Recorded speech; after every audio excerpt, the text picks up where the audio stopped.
Lindsay, thanks so much for inviting me to speak with all of you guys today. I was asked actually to talk about survival this morning, and obviously it's far too big a topic to cover in 20 minutes. So what I'd like to do is concentrate on the things that motivate our desperate need to survive, which is fear and its distant cousins, anxiety and worry, and how that relates to my work. So a little background on me: I'm an illustrator and an artist, and I have a studio in just down the road in Chinatown on Broadway. And I do commissioned and self-authored work for a variety of different projects. Some books, some fashion, some murals. Most of the work that I do involves drawing and painting, and at times straddles design and art direction. So we cover a lot of ground. I also do a lot of editorial work, and this was sort of the bread and butter for the work that I do in the studio. It's kind of like, I look at it like the gateway drug for illustrators. And I tend to concentrate more on the stories within the work rather than an emphasis on the style. I'm just going to go through a little bit of the work that I do, and then we'll get into the meat and potatoes of the talk. I also do some gallery work. This was from a show last year in Seoul. Some fashion, some large-scale work. You guys probably saw this along the Metro line a few years, I guess last year. And most recently, some animation.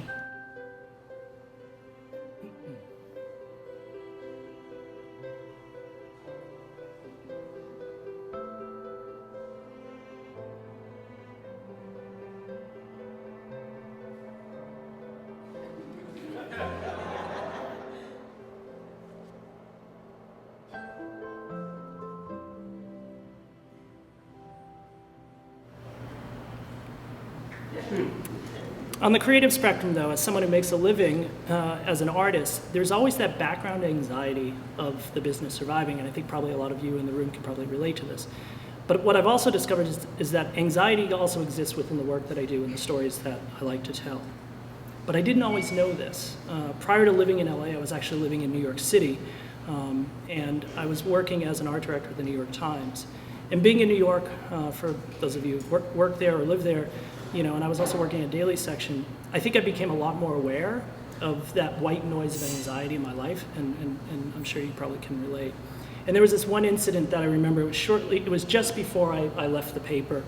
I went to show my editor sketches in his office on the 13th floor, and when I went into his office, I noticed that there was a man sitting on the ledge outside of his window. And it was absolutely insane. This is actually a real thing. And I said to my editor, "There's a man sitting outside of your window," and his only response was, "Yeah, I know, he's French." And what's so crazy about it is that, like, there was someone that was doing something that probably 0.0009% of us would actually do, which is, free solo a building, a 52-story building. But he was the fact that he was doing something so scary, but he was also so free when he was doing it, to me was magical. It was beyond words. There was actually a great story in this past weekend's paper about a free soloist who scaled El Capitan. Some of you probably read the piece. It was by Daniel Duane, and he talks about it as this moment, he called it the human sublime, and it's just this. The idea of it is completely amazing that someone would do something like this, something that none of us would actually do. Anyway, obviously I'm nothing like that. I just stressed in my cubicle day in and day out. So in an effort to make some sense of all this, I began compiling a list of the things that were making me anxious. Getting hit by taxis, mysterious rashes, alien abductions, the usual fears. And after a year of gathering all of these fears, I organized the list of concerns into a sketch. Can you guys hear me okay? I see Lindsay over here getting closer and closer, but I'm doing this the whole time. Anyway, after I organized this list of concerns, into this piece, I realized it was definitely time to leave New York. So I left New York and I moved to LA. And when I did, right around that time, I was invited to create this particular piece, but in a much larger context at the Murals Foundation in Barcelona. It just had a lot more dramatic feel to it, the scale of it and everything. The space for that particular exhibition, though, was a narrow hallway with 2 walls, so I had 2 murals to create. So I took one of the words from the fears wall, UFOs, and created a second mural called Visions. And so during my research for the Visions wall, I found this particular newspaper clipping. And it describes a cluster of strange lights that were seen over the Santa Monica Mountains just down the road. And it occurred on February 25th, 1942. The Navy even shot anti-aircraft artillery fire at them. It's titled The Battle of Los Angeles by reporters. And this event, it occurred shortly after the attacks on Pearl Harbor. So there was this real heightened state of anxiety that we had here in California. But what's interesting about this, though, is that over the course of the evening, the story that the reporters were telling was that, it went from being we were getting attacked to the idea that we're possibly being invaded by aliens. And so as I researched this event, I found other UFO sightings. There's many, many, many eyewitness drawings. And these things are fantastic. There's like a real efficiency of storytelling here. If you look at them closely, where you see fear and anxiety colliding with visual storytelling. And I like that Linda signed this one in the lower right-hand corner. She's very proud. She should be. Anyway, these became the inspirations for the Visions Wall. And here's an in-progress shot. It's more like an infographic of a lot of the eyewitness sightings. When I returned to LA, I created a sister piece to the Fears and Visions murals, another one-year inventory list piece on anger, and another on pain, both internal and external. And after doing these 4 pieces, I began to see overlaps between all these emotions. And I also sensed I was hitting a tipping point with some of my anxieties, which led me to create this. It's actually titled Survival Vehicle. And I often say that this is sort of my Battlestar Galactica for feeling better. I could climb into this at any time and survive anything that the year could throw at me.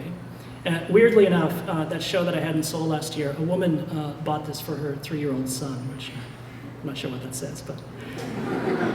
Anyway, the reason I'm revealing all this process emotional stuff is to let you guys know that you're not alone with the bag of anxieties that you feel, and that this conventional design wisdom that worrying solves nothing, to me, is absolutely absurd.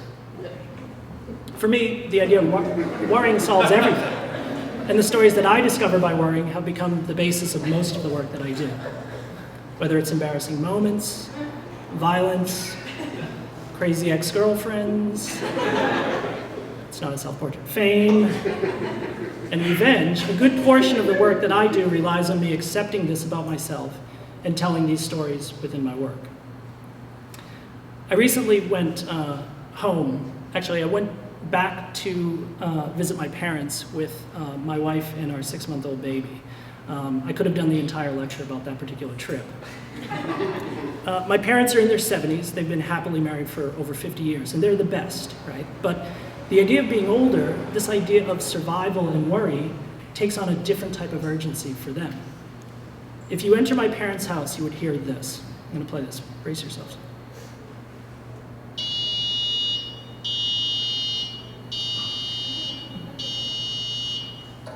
So this is a Chamberlain wireless 3-point alert system. This alarm goes off if someone comes in the front yard, comes up the back porch, if a squirrel runs by, if the wind blows.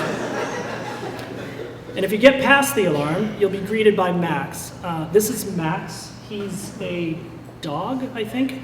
He barks at all the same things that set off the alarm, so it's like Panic, but in stereo. And if you survive Max and the alarm, you have the dueling televisions tuned to Fox News or Law and Order. The TVs are always on, and whether my parents are home or away, and I've been told that you have to leave them on to fool the bad people that you're home. As a kid growing up in this household, my mom had clear instructions each time the doorbell rang, no matter who it was, hi.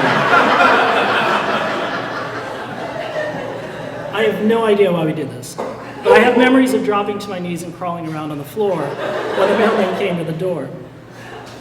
My dad, though, he has a more stand and fight attitude about fear and survival, and he proudly showed me this when I was home. This is the Cobra cane. I have no idea where he got it.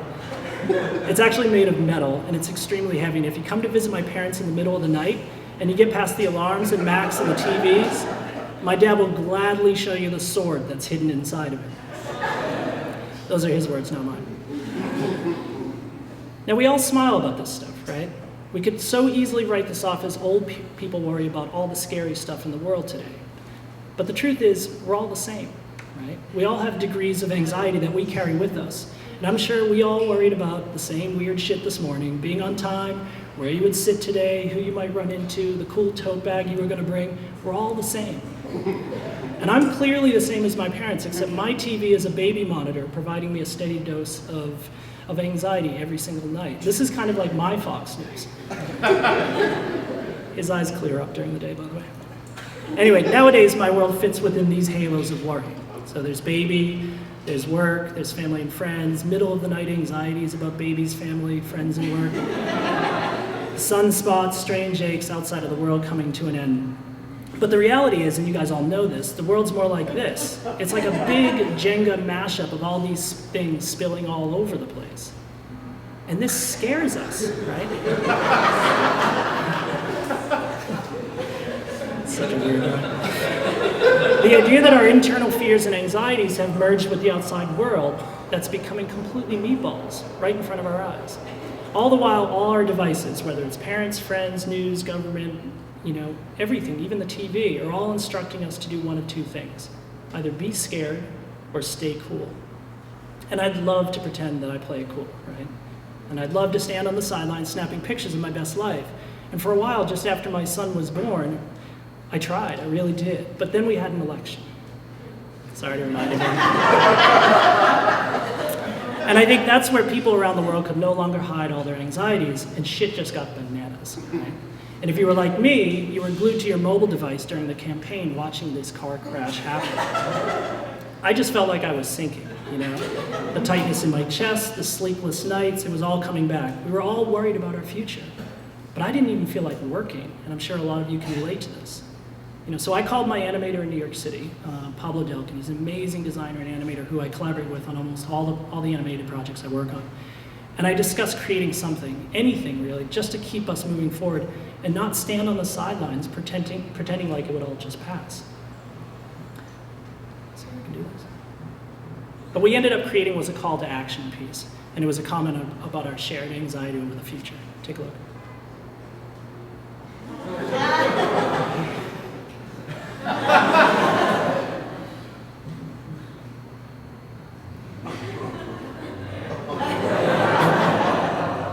So these were all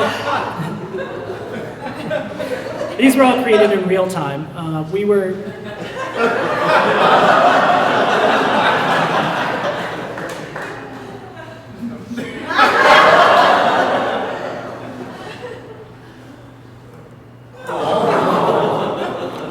So sad. They just get weirder and weirder.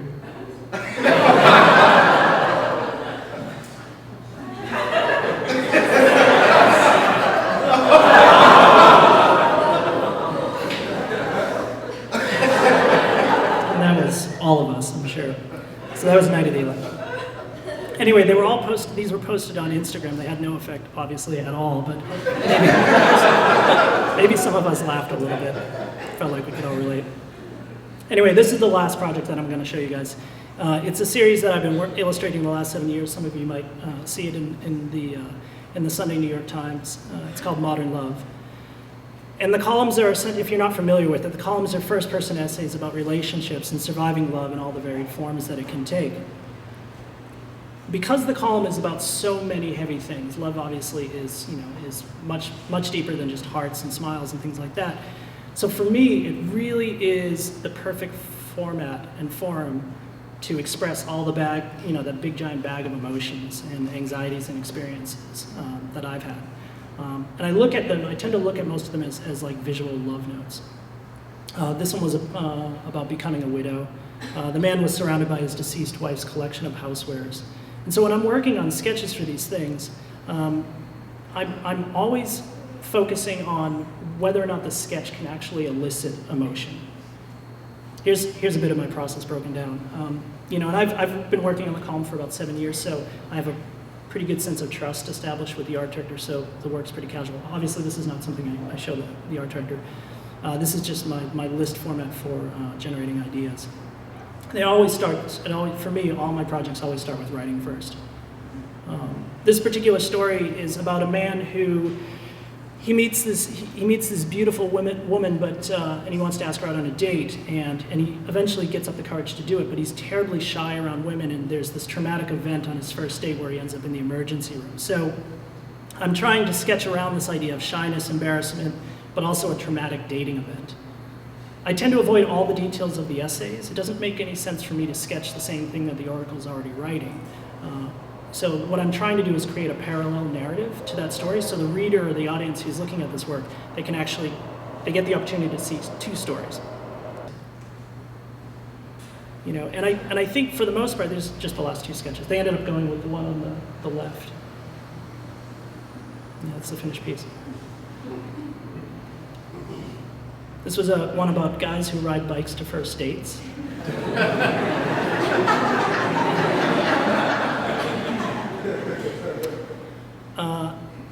The other thing that I think about a lot while I'm sketching is the volume of an essay, the actual sound of the piece itself. Whether it needs to be illustrated by something that's really loud and impactful or something a little bit quieter and subdued. This was about a woman who discovers that she can't have kids. So it needed something that was just a little bit more separation between the woman and what she's experiencing. A woman who leaves her job in New York City to be with a man in Florida. This guy sent her art every single week trying to convince her to move there. The collection must have been amazing. Really, really loving your pet turtle.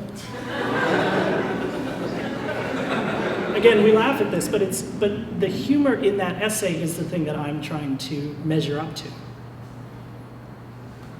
Here's one about a big, clumsy, lovable husband wanting to participate in his active wife's life a little bit more. This is his best effort. A doorman with a fatherly instinct for women in the building. I look at restraint as the best tool in the toolbox, whether you're an illustrator, designer, artist, storyteller, doesn't matter. It's kind of similar to those UFO drawings that I showed you guys earlier. This is one where the composition actually helps to enhance the emotional impact of the piece. This is a piece on cuddle parties. The writer clearly did not enjoy herself. Oftentimes I'm also looking for visual cues in those essays, right? This particular piece was about a mother dealing with her daughter's depression. And there was a line in the piece that said that the mother thought that she had lost her daughter in this deep abyss. So I use that as a kind of jumping off point. But the other visual cue is that this woman, the mother, in an effort to kind of pull her out of this hole, would leave poems for her daughter every morning in her shoes before she went to school. And they were on this blue lined paper. And she left like hundreds of them. Sometimes an essay is just so honest and real that it really touches everyone. This was a recent piece written by the amazing author, Amy Krauss Rosenthal. She had learned that she had a terminal form of cancer, and her modern love piece was a dating profile for her amazing husband, who she'd pretty soon leave behind. It was a super heartbreaking and also really beautiful piece. And it was shared around the world, and I think the people connected to her story because it showed someone who was facing the scariest thing of all, and she was doing it with grace and humor and beauty and fearlessness. And it's a little bit like the Frenchman scaling the outside of that building. It's this magical moment. It's this human sublime thing that we can't even imagine doing ourselves. And it was magic. There's no other words to really describe it. And it was at a time when we were all questioning, the direction and the future of the world. We needed this. And so it's perhaps strange to end a lecture about survival on this particular note, but I think the truth lies here in this very thing, the choices that we all have. We can either sit and watch the world pass us by, or we can laugh a little bit about our own insecurities and fears and not be afraid to tell people stories about being afraid. Survival is, after all, about living, so don't be afraid to get out there and do something. Thanks.